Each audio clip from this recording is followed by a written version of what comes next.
ठीक है सर, अगर आप इजाजत दें मैं एक ब्रेकिंग कर लूं, आपकी तरफ वापस आता हूं। एक साथ इलेक्शन कराने के केस की समाअत कल होगी। सुप्रीम कोर्ट का 3 रुकनी बेंच सुबह 11:30 बजे समाअत करेगा। जनाब, ये बात कही जा रही थी कि जज साहब की तबीयत नासाज है, लेकिन इसी वजह से आज जो डिलेज कर दिया गया था, लेकिन अब ये कहा जा रहा है कि जनाब कल 11:30 बजे समाअत होगी। सिद्दीक जान हमारे साथ मौजूद हैं, जरा तफसील उनसे जान लेते हैं। सिद्दीक, अभी हम बात कर रहे थे तो आपने कहा था अभी कॉज लिस्ट जारी नहीं हुई, अब ये जारी हो गई, अब समाअत होगी सुबह 11:30 बजे।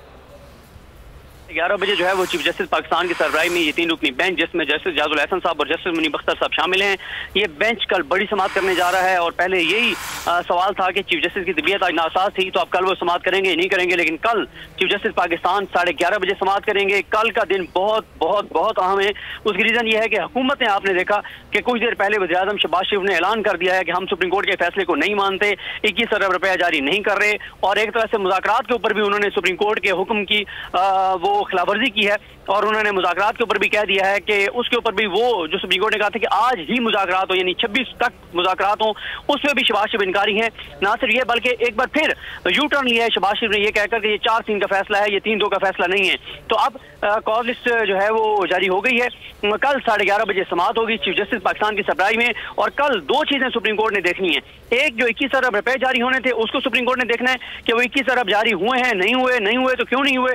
और दूसरा जो मामला सुप्रीम कोर्ट ने देखना है वो ये है कि सुप्रीम कोर्ट ने कहा था कि एक दिन इलेक्शन कराने के हवाले से पॉलिटिकल पार्टीज आपस में बात करें, और लास्ट हेयरिंग के ऊपर, जो लास्ट हेयरिंग थी उस दिन कमरे अदालत के अंदर 20 अप्रैल को जो नून लीग की तरफ से साद रफीक साहब और या सादिक साहब, कमरुज़्ज़मा कायरा साहब, इसी तरह से दीगर जो जमातें हुकूमती इत्तेहादी, उन सब जमातों की तरफ से बड़ी अच्छी अच्छी बातें की गई थी कि हम बातचीत करना चाहते हैं, बातचीत के जरिए मसला हल करना चाहते हैं, आप हमें टाइम दे दें। और फिर टाइम दिया गया, और फिर आज हुकूमत ने दोनों सुप्रीम कोर्ट के अहकामात मानने से इनकार करते हुए एक बार फिर वही पुरानी जो उनकी बात थी कि 4-3 का फैसला 3-2 का नहीं है, हालांकि ये 3-2 का फैसला मान चुकी है हुकूमत खुद।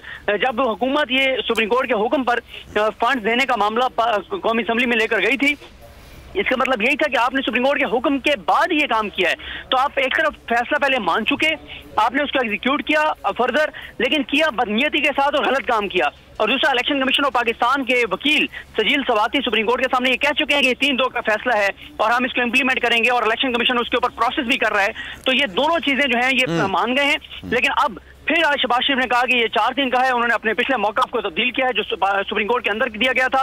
अब कल का दिन बहुत अहम है, क्योंकि कल सुप्रीम कोर्ट ये देखेगी कि अगर फंड जारी नहीं हुए तो क्या कंटेम्प्ट प्रोसीडिंग शुरू करनी है। कल 2 रिपोर्ट जमा करानी है, अभी तक अभाम था कि कल समाअत होती है नहीं होती है, क्योंकि चीफ साहब की आज तबीयत नासाज की वजह से आज जितने भी केसेस थे उसको डिलेस कर दिया गया था। लेकिन अब ये खबर आई है कि कल सुबह 11:30 बजे इस केस की समाअत होगी और चीफ जस्टिस साहब इस केस की समाअत करेंगे। और कल 2 रिपोर्ट्स भी जमा करानी। हमारे जो गेस्ट हमारे साथ मौजूद हैं, एक ब्रेक ले लेते हैं। ब्रेक